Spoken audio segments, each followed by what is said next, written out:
दोस्तों बैलिज्म academy YouTube channel में आपका फिर से बहुत बहुत स्वागत है। दोस्तों आज के इस वीडियो में हम मोस्ट इम्पॉर्टेंट क्वेश्चंस को सॉल्व करने वाले हैं जो कि आपके सुपर टेट, लेखपाल, रीट साथ ही साथ आपके आने वाले किसी भी कॉम्पिटेटिव एग्जाम के लिए मोस्ट इम्पॉर्टेंट है। दोस्तों यहाँ पर जितने भी क्वेश्चन सॉल्व करे जाएंगे ये सारे क्वेश्चंस आपके सिलेबस पर बेस्ड होंगे, साथ ही साथ आपके प्रीवियस ईयर क्वेश्चंस पर बेस्ड होंगे। तो वीडियो को ध्यान से देखिएगा और वीडियो के लास्ट में जरूर बताएगा कि आज के इस वीडियो में आपके कितने क्वेश्चन सही हुए। तो बिना देरी करते हुए चलिए शुरू करते हैं सबसे पहले क्वेश्चन से।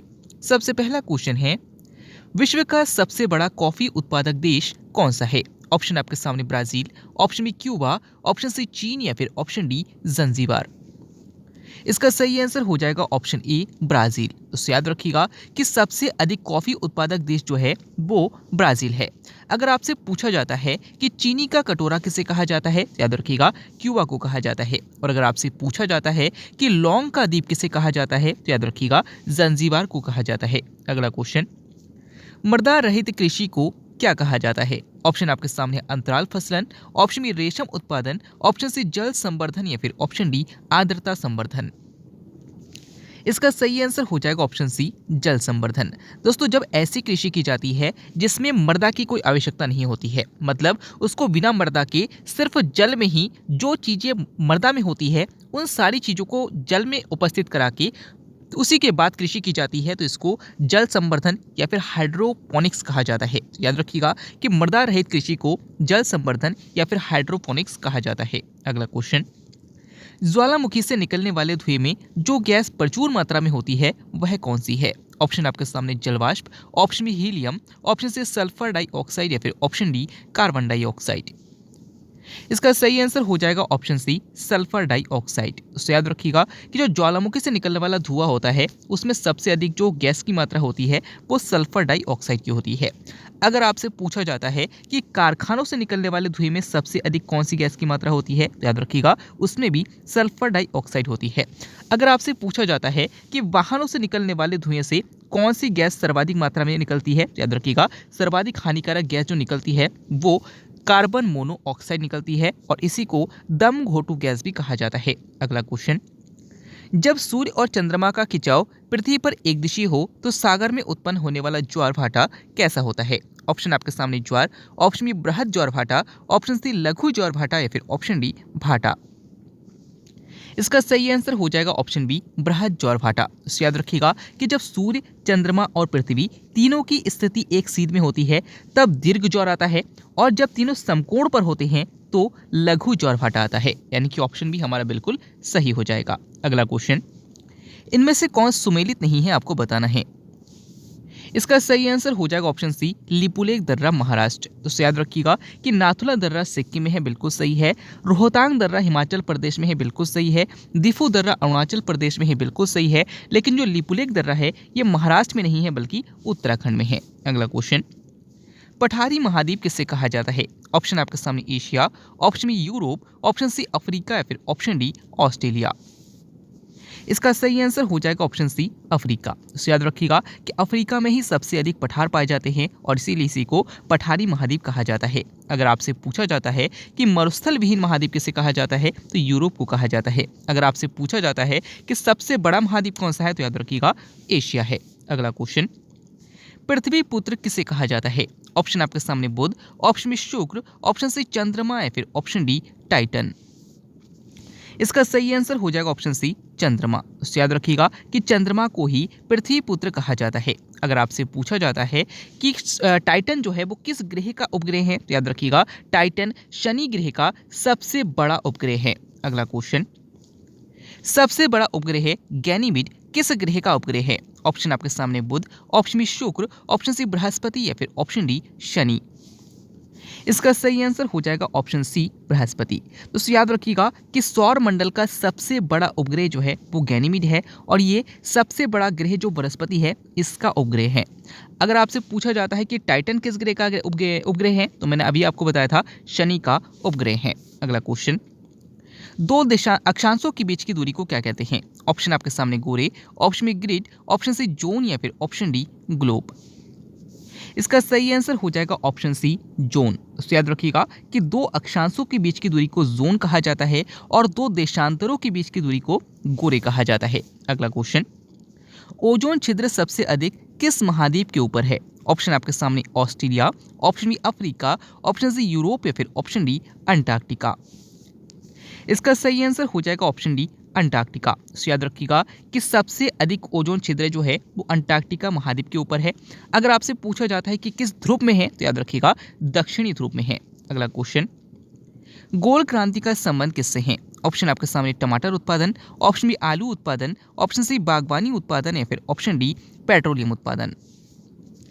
इसका सही आंसर हो जाएगा ऑप्शन बी आलू उत्पादन। तो याद रखिएगा कि गोल क्रांति का संबंध आलू उत्पादन से है, लाल क्रांति का संबंध टमाटर उत्पादन से है, सुनहरी क्रांति का संबंध बागवानी उत्पादन से है और कृष्ण यानी कि काली क्रांति का संबंध पेट्रोलियम उत्पादन से है। अगला क्वेश्चन, ग्रांड ट्रंक रोड जोड़ती है, आपको बताना है कि ग्रांड ट्रंक रोड कहां से कहां को जोड़ती है। ऑप्शन आपके सामने है चेन्नई से महाराष्ट्र को, ऑप्शन बी अमृतसर से कोलकाता को, ऑप्शन सी मेघालय से गुजरात को या फिर ऑप्शन डी वाराणसी से चेन्नई को। इसका सही आंसर हो जाएगा ऑप्शन बी अमृतसर से कोलकाता को। तो इसे याद रखिएगा कि ग्रांड ट्रंक रोड का निर्माण जो करवाया था वो शेरशाह सूरी ने करवाया था। और अगर आपसे पूछा जाता है कि ये कहां से कहां को जोड़ती है तो याद रखिएगा अमृतसर से कोलकाता को जोड़ती है। अगला क्वेश्चन, किस चट्टान को स्वाहा स्थान पर तोड़ देना क्या कहलाता है? ऑप्शन आपके सामने अपरदन, ऑप्शन बी अपक्षय, ऑप्शन सी निम्नीकरण या फिर ऑप्शन डी व्यापक विनाश। इसका सही आंसर हो जाएगा ऑप्शन बी अपक्षय। तो याद रखिएगा कि जब चट्टान स्वतः स्थान पर यानी कि अपने स्थान पर टूट टूट कर गिर जाते हैं तो उसको अपक्षय कहा जाता है और जब ये एक जगह से दूसरी जगह पहुंच जाते हैं तो उसे अपरदन कहा जाता है। अगला क्वेश्चन, केंद्रीय आलू अनुसंधान संस्थान कहाँ स्थित है? ऑप्शन आपके सामने Cuttack, option B Lucknow, option C New Delhi या फिर ऑप्शन डी शिमला।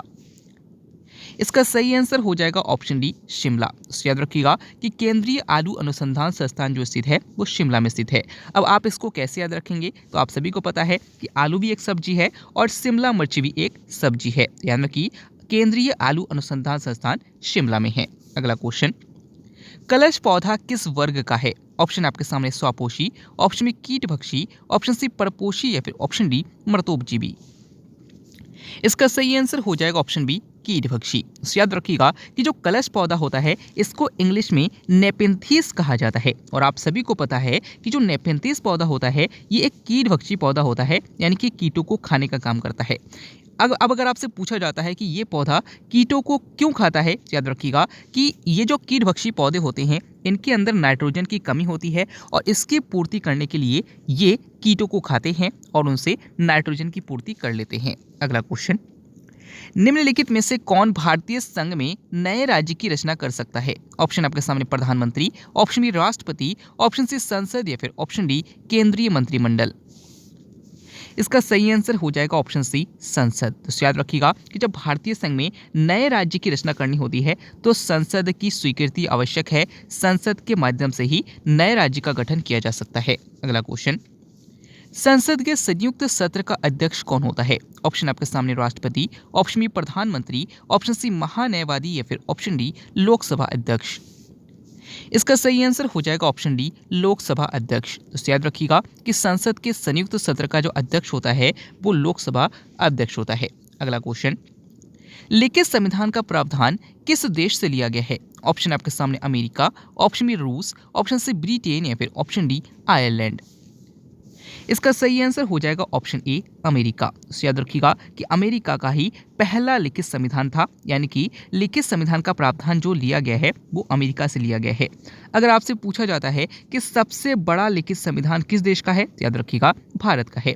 और अगर आपसे पूछा जाता है कि किस देश का अलिखित संविधान है तो याद रखिएगा ब्रिटेन का अलिखित संविधान है। अगला क्वेश्चन, लोहे में जंग को रोकने के लिए उसमें क्या मिलाया जाता है? ऑप्शन आपके सामने chromium, option B zinc, option C aluminium या फिर ऑप्शन डी बेरियम। इसका सही आंसर हो जाएगा ऑप्शन बी जिंक। दोस्तों याद रखिएगा कि लोहे में जंग को रोकने के लिए उसमें जिंक को मिलाया जाता है और याद रखिएगा कि इस प्रोसेस को गैल्वेनाइजेशन कहा जाता है। अगला क्वेश्चन, सजीव और निर्जीव के बीच की कड़ी किसे कहा जाता है? ऑप्शन आपके सामने Euglena, option B Archaeopteryx, option C विषाणु या फिर ऑप्शन डी जीवाणु।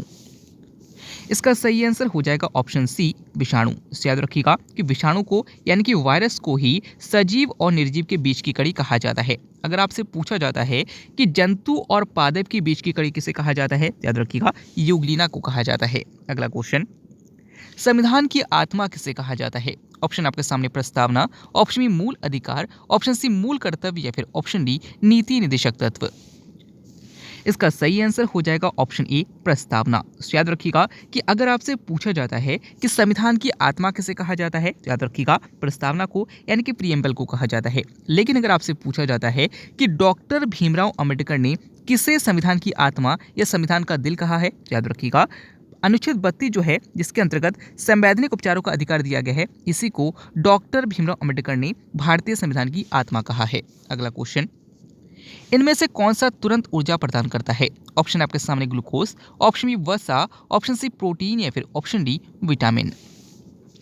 इसका सही आंसर हो जाएगा ऑप्शन ए ग्लूकोज। तो याद रखिएगा कि अगर आपको तुरंत ऊर्जा प्रदान करनी है तो कार्बोहाइड्रेट जो होता है ये सबसे अधिक उपयुक्त होता है। और आप सभी को पता है कि ग्लूकोज एक मोनोसैकेराइड है यानी कि कार्बोहाइड्रेट है, यानी कि ये तुरंत ऊर्जा प्रदान करता है। अगला क्वेश्चन, मूत्रालयों के पास किसकी गंध आती है? ऑप्शन आपके सामने यूरिया, ऑप्शन बी यूरिक अम्ल, ऑप्शन सी अमोनिया या फिर ऑप्शन डी इनमें से कोई नहीं। इसका सही आंसर हो जाएगा ऑप्शन सी अमोनिया। तो याद रखिएगा कि हम जो मूत्र त्यागते हैं उसमें यूरिया की उपस्थिति होती है, लेकिन जब इसमें बैक्टीरिया की अभिक्रिया होती है तो यहाँ से अमोनिया की गंध आती है, यानी कि जो मूत्रालय होते हैं उसके पास अमोनिया की गंध आती है। अगला क्वेश्चन, सामाजिक वानिकी शब्द का प्रयोग सर्वप्रथम किसके द्वारा किया गया था? ऑप्शन आपके सामने यूनेस्को, ऑप्शन बी वन्य जीव कोष, ऑप्शन सी यूनिसेफ या फिर ऑप्शन डी राष्ट्रीय कृषि आयोग।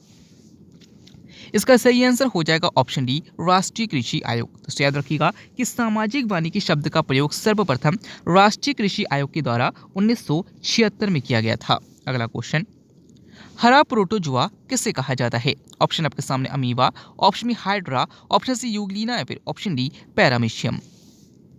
इसका सही आंसर हो जाएगा ऑप्शन सी यूग्लिना। तो याद रखिएगा कि यूग्लिना को ही हरा प्रोटोजुआ कहा जाता है। अगला क्वेश्चन, कौन सा एंजाइम केवल शिशुओं में निकलता है? ऑप्शन आपके सामने pepsin, option B rennin, option C ओसिन या फिर ऑप्शन डी ट्रिप्सिन। इसका सही आंसर हो जाएगा ऑप्शन बी रेनिन। तो याद रखिएगा कि जो रेनिन एंजाइम है ये केवल शिशुओं में निकलता है। अगला क्वेश्चन, दक्षिणी गोलार्ध पर सबसे बड़ा दिन कब होता है? ऑप्शन आपके सामने 21 मार्च, ऑप्शन बी 21 जून, ऑप्शन सी 23 सितंबर या फिर ऑप्शन डी 22 दिसंबर। इसका सही आंसर हो जाएगा ऑप्शन डी 22 दिसंबर। दोस्तों अगर आपसे पूछा जाता है कि दक्षिणी गोलार्ध पर सबसे बड़ा दिन कब होता है तो 22 दिसंबर को होता है। अगर आपसे पूछा जाता है कि उत्तरी गोलार्ध पर सबसे बड़ा दिन कब होता है तो 21 जून को होता है। अगर आपसे पूछा जाता है कि वसंत विषुव की घटना कब होती है तो याद रखिएगा 21 मार्च को होती है। और अगर आपसे पूछा जाता है कि शरद विषुव की घटना कब होती है तो 23 सितंबर को होती है। ये चारों क्वेश्चन इंपॉर्टेंट है, याद रखिएगा। अगला क्वेश्चन, लव हार्मोन किसे कहा जाता है? ऑप्शन आपके सामने insulin, option B oxytocin, option C melanin या फिर ऑप्शन डी थायरॉक्सिन। इसका सही आंसर हो जाएगा ऑप्शन बी ऑक्सीटोसिन। तो याद रखिएगा कि ऑक्सीडेशन हार्मोन को ही लव हार्मोन कहा जाता है या फिर माता से बच्चे को प्रेम दर्शाने वाला हार्मोन कहा जाता है। अगर आपसे पूछा जाता है कि ये किस ग्रंथि से निकलता है तो याद रखिएगा पीयूष ग्रंथि से निकलता है। अगला क्वेश्चन, मांसपेशियों का अध्ययन क्या कहलाता है? ऑप्शन आपके सामने cytology, option B histology, option C myology या फिर ऑप्शन डी ऑर्निथोलॉजी।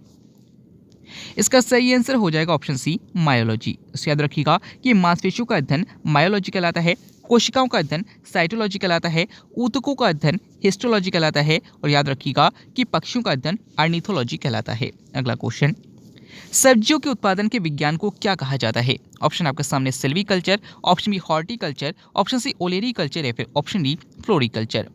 दोस्तों इस क्वेश्चन का आंसर आपको कमेंट के द्वारा बताना है। आज के वीडियो में आपके कितने क्वेश्चन सही हुए, साथ ही साथ आज का वीडियो आपको कैसा लगा कमेंट बॉक्स में जरूर बताइएगा। वीडियो अच्छा लगा तो वीडियो को लाइक कीजिएगा, चैनल को सब्सक्राइब कीजिएगा, अपना प्यार ऐसे ही देते रहिएगा। मिलते हैं अगले वीडियो में, तब तक के लिए देखते रहिए, सीखते रहिए।